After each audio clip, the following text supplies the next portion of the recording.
राजधानी समेत 12टी जिले में बाजी साइरन साइरन समय पदा को न बाहर परामर्श। पहलगाम आतंकवादी नरसंहार पर सारा देश एवं प्रतिशोध निआर जलुची।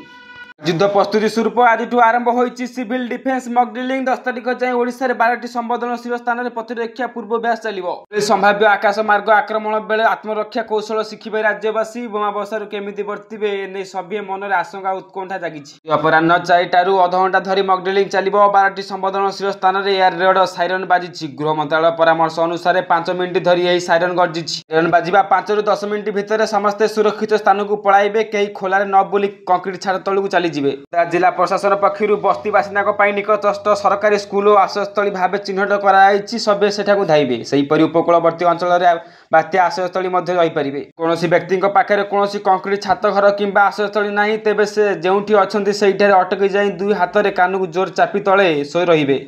साइरन बाजिबा 20 मिनिट ରୁ अध घंटा पर आउ थे लंबा साइरन बाजिबो। शत्रु देश में फाइटर विमान गुड़िक बोमा वर्षा कर फेरी जाउछि बोली यह साइरन संकेत देव। यह साइरन शुणिया पर समस्ते सुरक्षित भाव पुणी पदा को बाहरी पारे।